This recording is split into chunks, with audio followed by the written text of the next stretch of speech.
안녕하세요. 오늘은 제가 병원에 입원하는 게 되게 힘들다고 말씀 전에도 한번 드렸었는데, 그게 일단은 거기 병원 안에 갇혀 있는다는 것 자체가 약간 좀 답답한 것도 있지만, 병원에서 여러 가지 상황들이 너무 이제 몸도 아픈데 스트레스를 받으니까 병원에 있는 게 엄청 힘들더라고요. 그래서 몇 가지 다 엄청 매너도 잘 지키시고 하시는 분들도 많겠지만 안 그런 분들도 되게 많아가지고 한 몇 가지만 제가 추려서 말씀을 드려보면은, 전화기를 저 같은 경우에는 그 진동으로 항상 해놓는 게 버릇이 되긴 했는데, 좀 어르신들 같은 경우에는 그 전화기를 항상 소리를 해놓으시더라고요.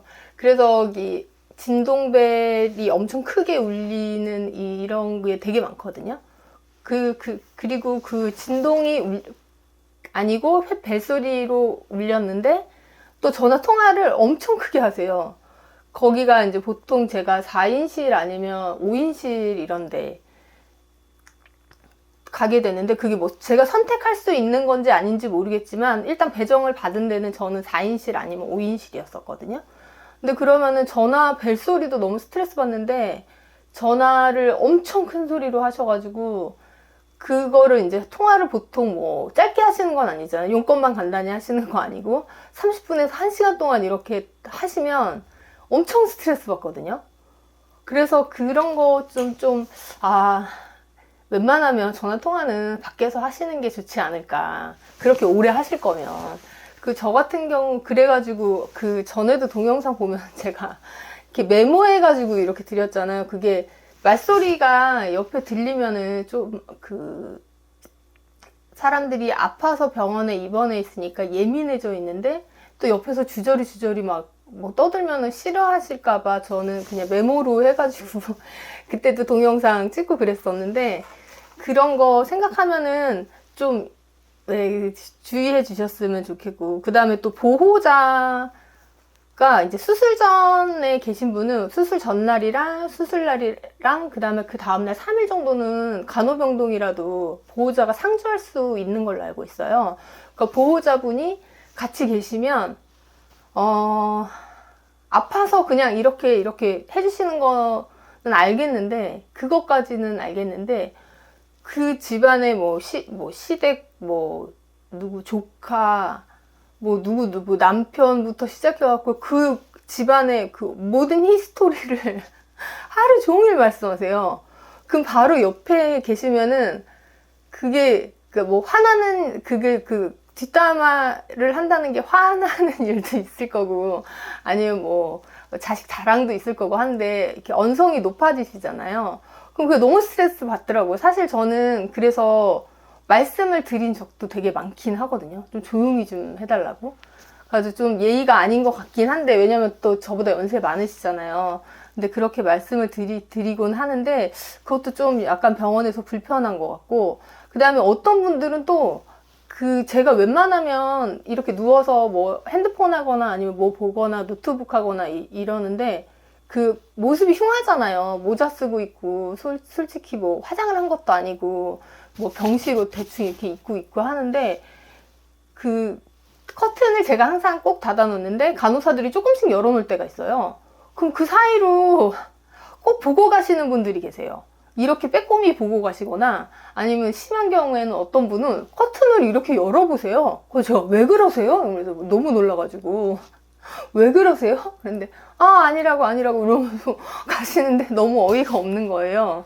그런 경우도 있었고, 또 그 다음에 화장실 같은 경우에는 4명이나 5명이서 같이 쓰는 공간이잖아요. 근데 거기 보시면 그러니까 배변이 힘든 분들은 그 기저귀도 착용하시고 그러는 것 같더라고요. 아니면은 변기를 따로 두신다던가.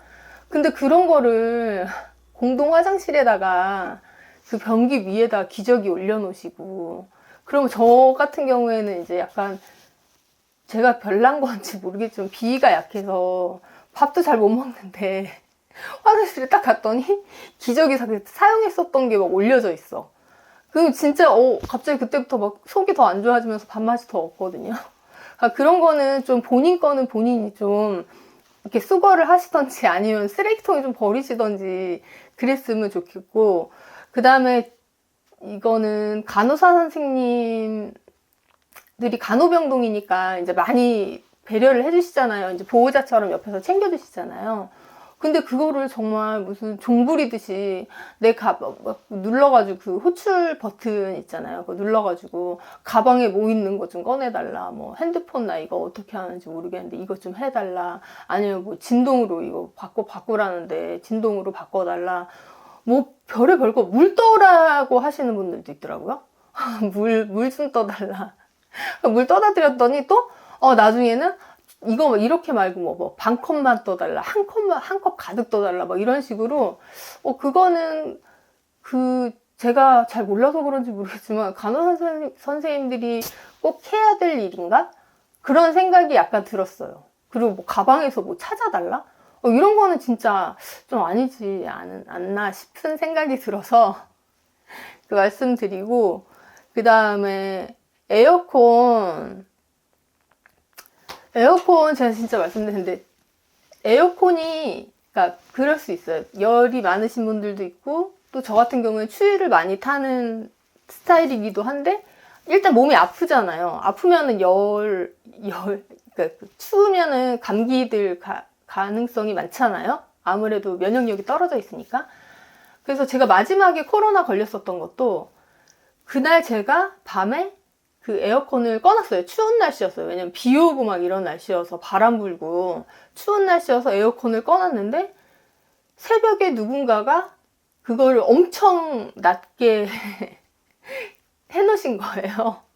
그래서 밤새도록 너무 추워가지고 아침에 막 그 옷장에 있는 겉옷 꺼내가지고 막 입고, 그러고 나서 집에 와서 이틀 만에 제가 코로나 그거 확진 받았거든요.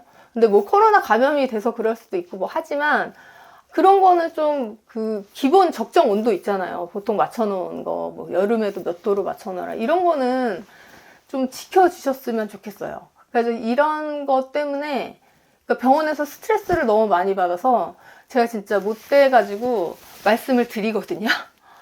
만약에 뭐 열어보고 그러면 제발 그러지 좀 말라고 말씀드리고, 막 병원에서 막 하루 이틀 사이에 엄청 친해지셔가지고 커튼 다 열어놓고서 막 서로 막 대화하시고 그런 분들 많잖아요. 내 병은 뭐 무슨 병이고, 뭐 먼저 한참 이제 진행이 되신 분, 항암 한참 하신 분은 처음 오신 분한테 뭐 병에 대해서 의사 선생님처럼 막 설명해 주시고 막 이러시잖아요. 근데 그게 너무 시끄럽거든요. 저는 항상 이어폰으로 듣고 하는데, 또 어떤 보호자분들은 뭐라 그러지? 유튜브를 이렇게 틀어놓고 주무시는 분들도 있고, 또 어떤 분들은 또 기독교, 종교를 비하하는 건 아닌데, 기독교신지 뭔지 모르겠지만, 그거를 계속 찬송가 비슷한, 제가 잘 몰라서 그런데 찬송가인 것 같아요. 그거를 하루 종일 틀어놓으시는 거예요. 그러면서 기도하자고 또 말씀하시고, 계속 그렇게 하는 것 자체가, 전 좀 엄청 불편했었어요. 그래가지고, 저 이제 병원에 장기로 입원 예정이잖아요. 그래서 이번에는 솔직히 제 거 보시는 분들 몇백 명도 너무 감사하지만, 몇백 명 봐주시긴 하는데, 엄청 전파력이 있거나 이렇진 않지만, 병실에서는 사소한 에티켓 정도는 좀 지켜주셨으면 좋겠습니다. 저는 컴플레인 합니다. 말씀드리거든요. 예, 그래요. 그러고 오늘은 여기까지 하고요. 다음에 또 뵙도록 하겠습니다. 오늘도 영상 끝까지 봐주셔서 감사합니다.